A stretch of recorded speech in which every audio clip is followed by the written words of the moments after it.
There's no truth that can surpass pure human reason. As with materialism, there is some truth to this. Who's going to argue against science? Who's going to argue against rationality? You don't want to be erratic beings guided solely by emotions or intuitions. Right. What do the numbers say? What is logical? These are not bad questions to ask. Well, I mean, I feel like you can be emotional about things I love the landscape there, Jonas. That's great.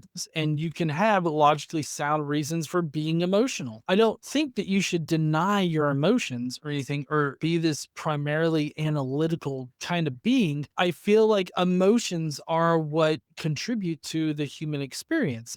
So I agree with you, John. But at this point, you're kind of far afield because you missed the first thing mentioned. You didn't understand what rationalism was. So if you're saying that there are other ways, not just reason, to know the world and to experience the world, and that there are reasonable ways to experience the world, namely through emotions, that they're not completely irrational, then you're probably not a rationalist. And notice here between number 1 and number 2 in Father Casey's video. Number 1 was very materialist and probably also very empirical. So that's one side of the debate, empiricism. Number 2 was all about rationalism. So that's a different side of the debate. So he doesn't think that both 1 and 2 are consistently held together. Perhaps you do hold to both. I'm not saying you, John, but in particular, but you in general. Perhaps one does hold to both. That would mean that their beliefs are inconsistent. They're not being fully consistent or coherent. And that's totally possible because this happens with people all the time, even reasonable people. But notice here that 1 and 2, those are not like logically consistent. These two, like you're both an empiricist and you're a rationalist. I feel like exploring your emotions, really feeling your emotions contributes to the overall experience of being a human or having a human perspective. I think that factors in greatly. So it's not just purely about being analytical about things, but I feel like you need to be rational. I feel like it's mentally healthy to be rational. And Casey will tell you that I am regularly irrational about certain things. So you're right. It is healthy to be rational. And that's something that Father Casey would agree with. But that's not his point again. I feel like I know that I am. Trying to rebase yourself into a more rational position can be difficult on occasion, but I feel like rebasing yourself into a rational position is the better outcome. Like being more rational is better in general. And I think that everybody should be more rational about things. Absolutely. I'm 100% agree with you right now. Thanks. And yet, we all know that what draws us to a beautiful sunset is not that it is rational. We fall in love and get married not because we've made calculations and can logically prove through some theorem that love is real. No.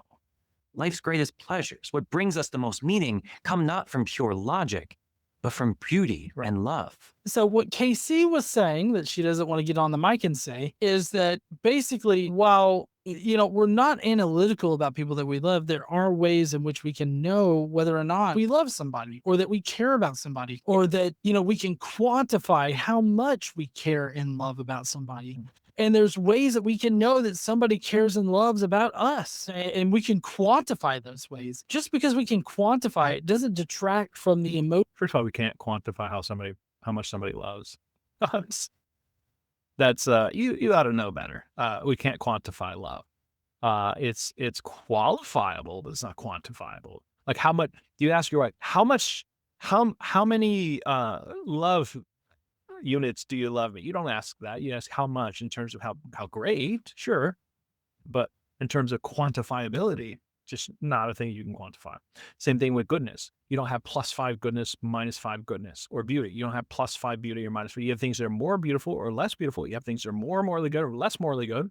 Same thing with love. More love or less love, but they are not quantifiable. They're qualifiable.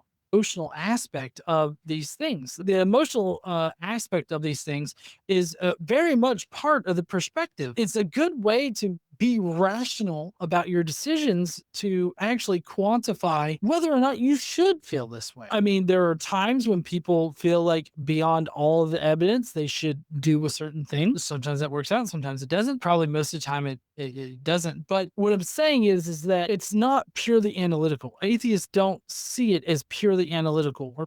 I think most atheists See, here's the thing where, like, I'm not saying that John's doing this, but atheists, and totally in my experience and everything I've read online and in academic sources and in non-academic popular sources, um, atheists pick and choose when they want to affirm this and when they don't.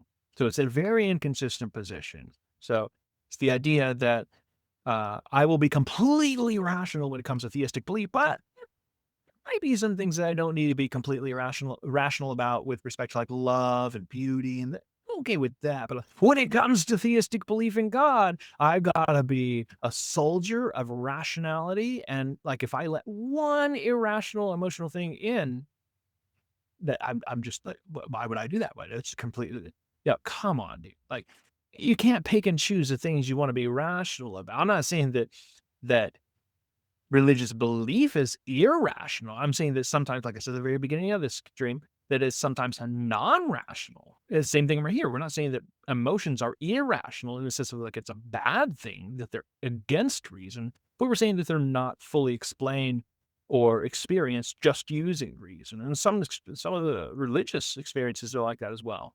Or quantifiable, and that's how they make their decisions in a They're not quantifiable. cold vacuum. That's just not simply how atheists work, and presenting atheists as doing this is just misrepresenting your opposition and creating a straw man.